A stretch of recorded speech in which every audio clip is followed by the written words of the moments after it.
nice reading. I had to really think about being humble. You know, you have to be humble in our business if you want to succeed. And I never forget, a number of years ago, I was in Scotland. And at that time, our fund was not doing too well. And we received, you know, the Scots don't like to lose money. And we received a telephone call from a Scotsman who said, now, about this emerging markets fund, I'd like to talk to Dr. Dubious. So you have to remain humble, particularly in these markets. But let me tell you, I'm so happy to be back in Sri Lanka, in Colombo. I love cinnamon, by the way. I like to sprinkle a little cinnamon on my dessert. But also I love cinnamon because I bought one of the apartments in this new development that you just saw. So I'm eagerly waiting for this project to be completed so I can come and live some time here in Colombo. So I hope to be able to see you in the coming years. And you know, we have an office in London, and so it's going to be a lot better for me to be here than in Singapore, where I have an apartment. So anyway, it's going to be great to be coming here again. What I'd like to do is give you a little overview of how we see emerging markets, a little bit about the background and the history. And if you want to use one word that best describes what's happened in emerging markets, the word is change.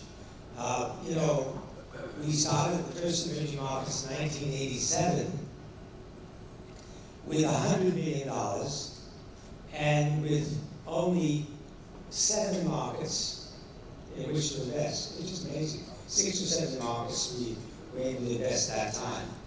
Actually, in order to get access to a Brazilian company, we had to purchase the shares in London, which Brazil was closed. So it was Hong Kong, Philippines, Malaysia, Singapore, Mexico, and a little bit of Thailand. That was it. Sri Lanka, of course, was closed. Couldn't come here. All of China was closed. All of Russia, Soviet Union was closed. Most of Latin America was closed for one reason or another. So it's quite remarkable the way things have changed. And if you look at some of the cities we visited at that time, Shanghai, 25 years ago, looked like this, and today it looks like this. Dubai, by the way, I just came back from Dubai. 25 years ago, it looked like this. Today, it looks like this. And if any of you have not been to Dubai, I highly recommend it, because you have this tallest building in the world, it's the most inspiring thing. And I happen to have an apartment that overlooks this. And you know, at night, they have this light show on the whole body of this incredible building. It's amazing to see it. Below it, of course, you have these fountains, incredible fountain show. So, I mean, this is an incredible change that's taken place over only 25 years. Kuala Lumpur looked like this in Malaysia, and now it looks like that. By the way, those 2 towers, you know, Dr. Mahathir, the Prime Minister, who's now Prime Minister again, he was Prime Minister, he came back. In fact, I told some Malaysians that, you know, you people are so environmentally friendly. I said, what do you mean by that? I said, you're recycling your prime ministers. and Prime Minister Mahathir was so proud of those 2 towers. And then someone came to him and said, oh, you're no longer the tallest in the world. Dubai is taller. He said, yes, but we've got 2. So anyway, you can see the change. And as I said, in 1987, those yellow areas where we could invest was it. That was the only places where we could invest. And today, we can invest in all those areas of the world, over 70 markets around the world. It's quite remarkable. Why emerging markets now? And the key is the fact that more and more investors, particularly the large institutional investors, really want to get exposure again as you know, the U.S. market has been doing very, very well. A lot of people are overweight in the U.S. market, and they want to get exposure and diversification into emerging markets. And this survey done by State Street Global Advisors among institutional investors asked the question about whether his institution would benefit from greater exposure to emerging markets equities. And 57% said agree, 27% said strongly agree, and only 15% said disagree. So obviously there's an incredible interest in emerging markets at this time. The other key word is growth. And this is one thing that people often forget. Sometimes these markets have downturns, but the key is growth. Because if you look at GDP growth for 2019 forecasted, you'll see that even despite all the downward revisions that we've seen, we're expecting emerging markets to grow by 4.5% versus 1.6% for the developed markets. Developed countries also include US, Japan, and European countries, and Australia, New Zealand. Even with the US growing at a very good rate, 2.5%, maybe 3%, these other countries are not doing very well, but emerging markets are doing very well, and particularly China, India growing at 5, 6, 7%. So that brings the average up. The other thing that's changed dramatically is the size of these countries in many respects. Emerging markets are becoming more important, and of course you know China, over 1 billion people, India, over 1 billion people, and all those red bars are emerging market countries. So you see, okay, the United States, about 300 million people, but then you have Indonesia, Brazil, Pakistan, Nigeria, Bangladesh, well over 100 million, and Russia, of course, and then Japan on the bottom. So in terms of just market size, these countries are really big. So if you look at emerging markets as a percent of the world, you'll see that population, 70+%, foreign exchange and gold reserves, over 60%, land mass, 50%, exports, 40% plus, and GDP in US dollars, 40% plus, and growing at a fast pace. So, you know, the scope of these emerging markets in economic size is very, very important. And by the way, yesterday someone asked me about tourism here in Sri Lanka, and I said, you know, you people should not be doing 2 or 3 million a year, you should be doing 10 million a year plus. And the reason why I said that is because the fact that you have north of you 1 billion people in India, you have friend relations with China, another 1 billion, so the tourist potential is incredible. These people are being able to travel more and more. Of course, when we look at emerging markets, we look at value. You know, what are the value in these emerging markets? And by the way, Sri Lanka now looks really very attractive in valuation terms. But if you look at the average for emerging markets, we're now at 12.2 price earnings ratio average versus 16.5 for developed countries. And if you look at price to book value, it's 1.5 versus 2.3 for developed countries. So emerging markets, on the average, are rather cheap.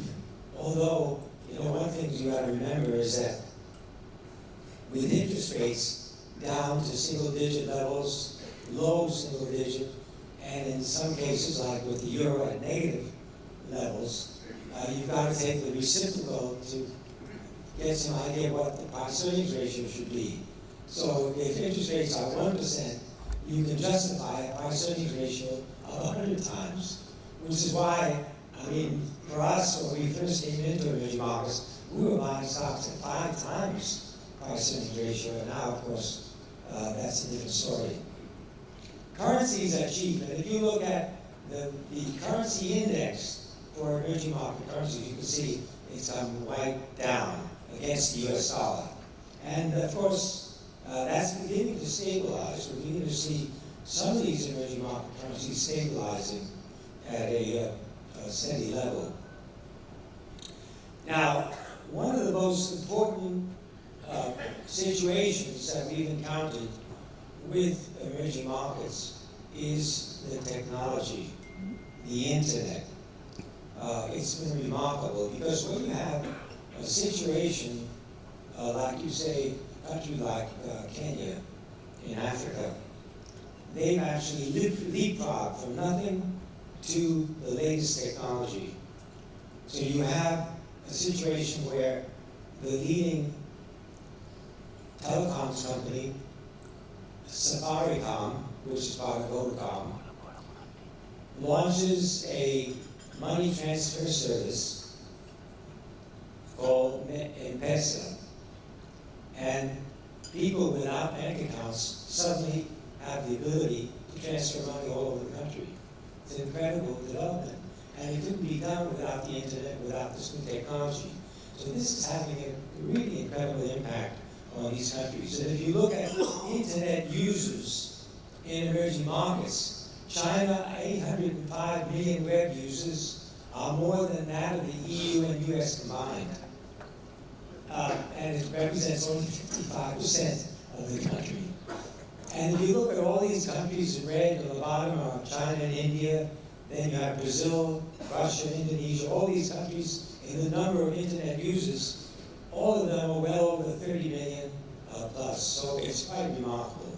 And if you look at India, here north of you, just to give one example, of course this is happening all over the world, smartphone costs are coming down dramatically as a percent of GDP per capita. So you're seeing, you're able to get a smartphone in India now for $50 at that level, and of course the Chinese manufacturers are there in force.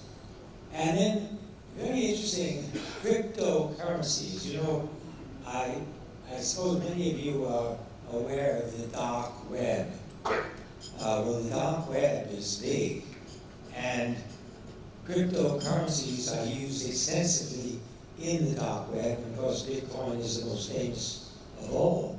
But the interesting thing is that if you look at the use of cryptocurrencies, share of respondents, this is a survey taken, share of respondents who say they use or own cryptocurrencies, emerging markets are at the top. Turkey at the top, Colombia, Brazil, South Africa, Argentina, Mexico, Indonesia, China, Chile, etc. So this is, again, an indication that the impact of the internet has been quite remarkable. Risk, of course, the first thing people ask us is, what is the risk in emerging markets? And of course, there's risk in everything we do. You cannot escape risk in any investment. But the important thing is to look at some of the macro factors. And if you look at debt as a percent of GDP, this is a very important indicator when you look at a country. Of course, China is right up there, equal to Canada, US and UK on the right. But you can see Brazil, Russia, India, South Africa are pretty low in terms of private debt as a percent of GDP. If you look at government debt, of course Brazil is up there, but most of these emerging market countries, the key ones, are lower than the US and UK.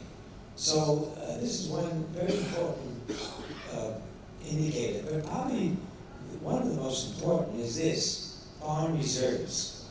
You know, when we go into a country, the first thing we ask is, can we get our money out?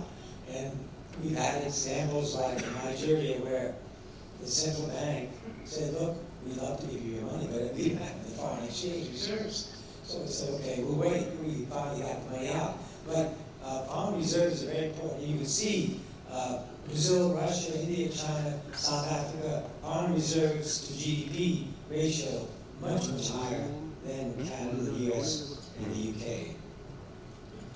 Performance. If you look at the performance of emerging markets, yes, in the last decade, not as good as the US market, was one example, but if you look over the long term, emerging markets has far outpaced the developed markets by a very wide margin. And one of the things I want to touch on, and by the way, I'd like to recommend our book, Invest for Good, which talks about corporate governance in particular, but ESG, environmental, social, governance standards, are now very, very important to investors around the world. And the question is why responsible investing in the future for emerging markets will be good. And the answer, of course, is that performance really is better with those countries that have good ESG standards. And this chart shows you that since 2009, the MSCI Emerging Markets ESG Leaders Index performed much better than the regular Emerging Markets Index. So we're paying a lot more attention to ESG. And the interesting thing is that more and more money is going into ESG strategies. You're finding here, you can see institutional investors are putting more and more money into ESG strategies. And by 2016, you had something like 20 plus billion in those strategies and growing. Just to close, I want to take a quick look at the situation here in Sri Lanka and give you some opinion on that. You can see Sri Lanka's GDP growth over 20 years. You had a bad year in 2001, a negative situation. But look at 2010, 2011, 2012, 8% plus growth. Then, of course, there was a decline. I believe that Sri Lanka can re-achieve that high 8% growth going forward if the right policies are followed and if the economy is given the freedom to really move ahead and grow. So, the situation from a historical perspective looks very, very good for Sri Lanka.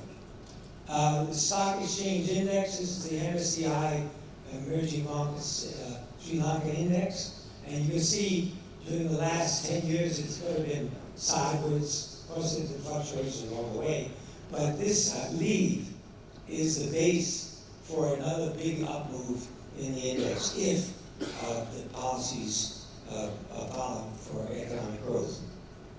Thank you very much. I appreciate your attention, and I'll be happy to take questions. Thank you.